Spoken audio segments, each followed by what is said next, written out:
Bora falar agora sobre o Corinthians. Qual a chance de o Timão faturar 184 milhões de reais com o Guinegão?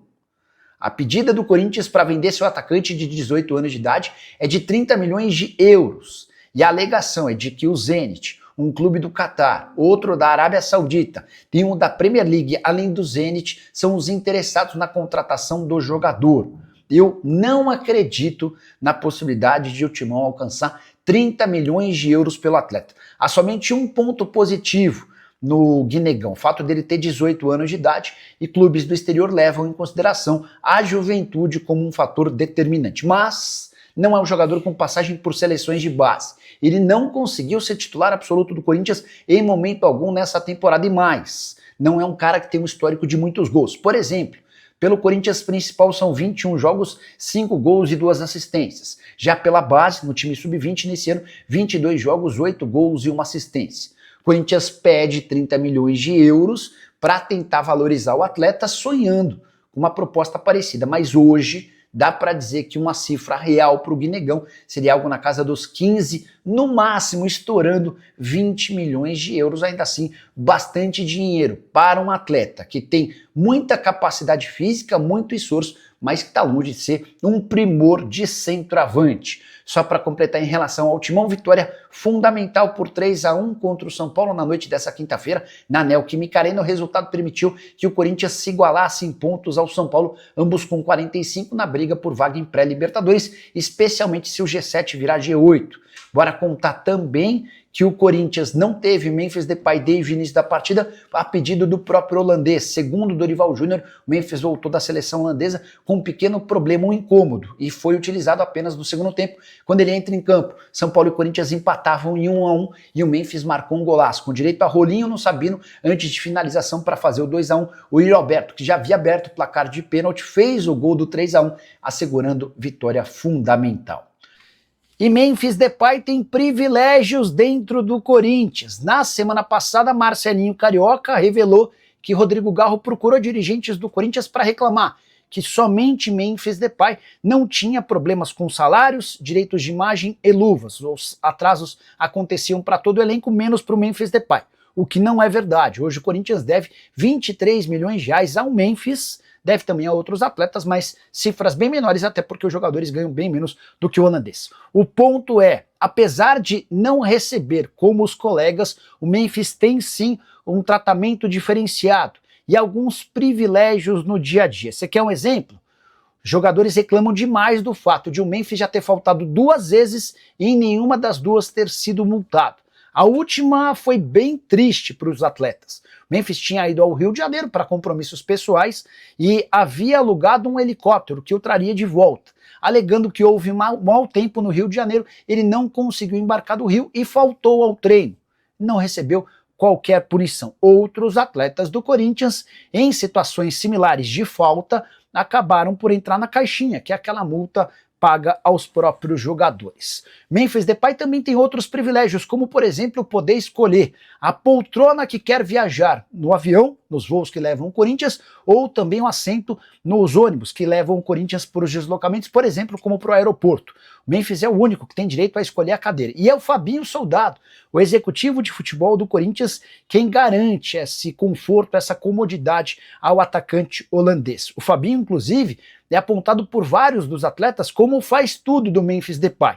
Afinal de contas, se o Fabinho permanece no Corinthians, apesar da pressão da diretoria pela demissão do executivo de futebol, ele só ficou porque o Memphis exigiu a permanência do executivo, do dirigente, pelo menos até dezembro. Só para completar, importante registrar outra reclamação dos jogadores. Eles alegam que o único que pode telefonar direto para o presidente para qualquer problema é o Memphis Depay. Outros jogadores que queiram falar com o presidente precisam comunicar o fato para o Fabinho Soldado, que tenta marcar um encontro entre o presidente e os jogadores em questão. E você, o que pensa sobre tudo isso? Já usa o espaço para comentário para registrar sua opinião. Só não esquece de deixar like e se inscrever no canal. E a Safiel é um movimento criado recentemente que empolgou milhares de torcedores do Corinthians no Brasil e no mundo, foi barrada pelo compliance do clube. Tudo por causa da empresa que está por trás da iniciativa. A diretoria do Corinthians submeteu a ideia da Safiel a um compliance interno. E essa empresa tem uma série de pequenos problemas. O primeiro deles, ela foi recém-criada e por conta disso, sem experiência no mercado. A outro ponto importante, a empresa declarou capital baixo para uma operação que pretende captar 2 bilhões e meio de reais. O terceiro e mais preocupante problema, Maurício Chiamati, um dos idealizadores da Safiel, tem contrato de confidencialidade com o ex-presidente Augusto Melo, o mesmo que sofreu impeachment e agora é alvo de um processo na justiça por formação de quadrilha, lavagem de dinheiro, associação criminosa, entre outras coisas. O Maurício e o Augusto assinaram um acordo porque o Maurício queria entender a situação financeira do clube para ajudá-lo, pelo menos essa é a justificativa oficial.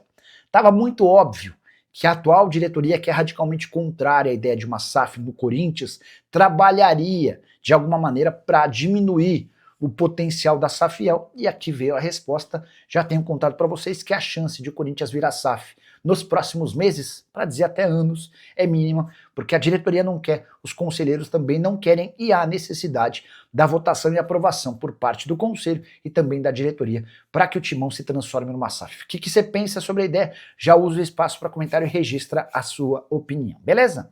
Quero contar para você que as vendas no Corinthians despencaram.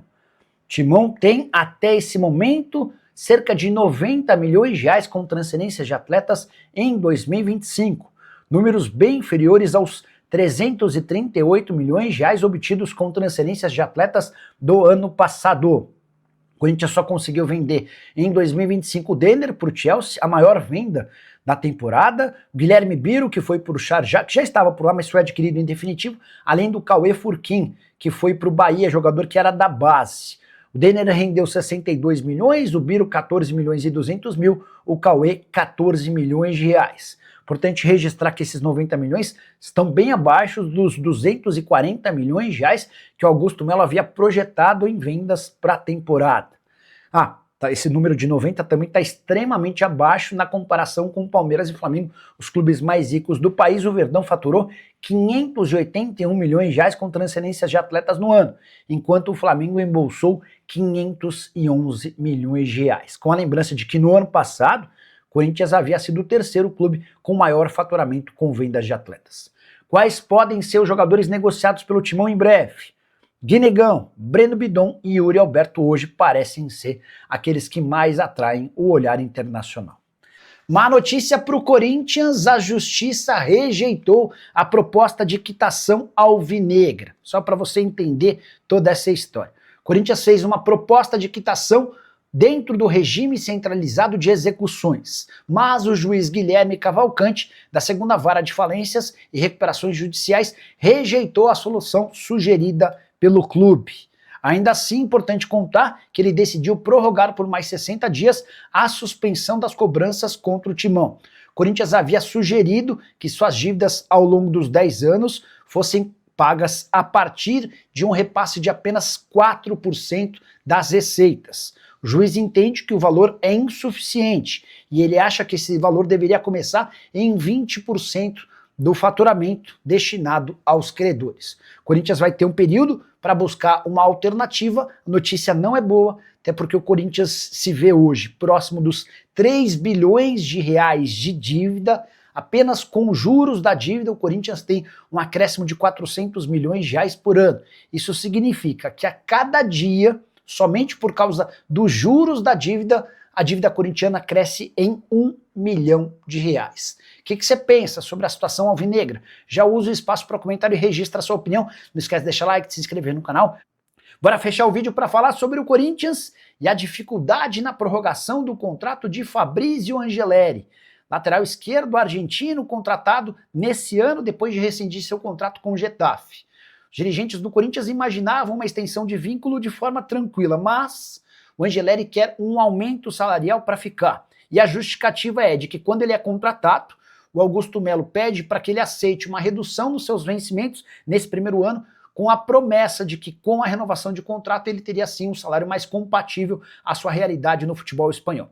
O problema é que o Augusto Melo já foi embora e o novo presidente, o Osmar Stabile, não tem grana para novos investimentos. Pelo contrário, há necessidade de redução drástica dos investimentos para o próximo ano. O Corinthians pretende diminuir sua folha salarial até para que consiga respeitar o fair play financeiro que passa a valer no próximo ano. Diante desse cenário, há um impasse e a renovação de contrato pode acabar não acontecendo para desespero de Dorival Júnior, que não vê no Angeleri um grande craque, mas é um cara que pode fazer a lateral esquerda, pode atuar como um terceiro zagueiro pelo lado esquerdo, e diante da possibilidade de o Corinthians não ter reforços na próxima janela por conta do fair play financeiro, a permanência do Angeleri seria uma aquisição importante. Só para explicar em relação ao fair play financeiro, Corinthians tem duas punições da FIFA contra si, que totalizam 85 milhões de reais. Enquanto não pagar os 41 milhões de reais ao Santos Laguna pela compra do Félix Torres e os 44 milhões de reais ao Matias Rojas por conta de uma dívida da era Augusto Melo, o Timão está impedido de registrar novos atletas. Saideira sobre o Timão: nessa terça-feira o Corinthians dispensou Claudinei Musa, gerente da base do clube, além de outros 3 funcionários, entre eles o preparador de goleiros do time sub-20, o Renato Barros. Curtiu o vídeo? Não esquece de deixar like, de se inscrever no canal. Fala pessoal, estamos aí com atualizações importantes do Corinthians. Se inscreva e ative o sininho para receber mais atualizações do Timão. Deixe seu like, que é muito importante para o crescimento do canal. Utilize o espaço aqui embaixo para registrar sua opinião. Ficamos por aqui com mais esse giro de notícias. Um abraço e até o próximo vídeo.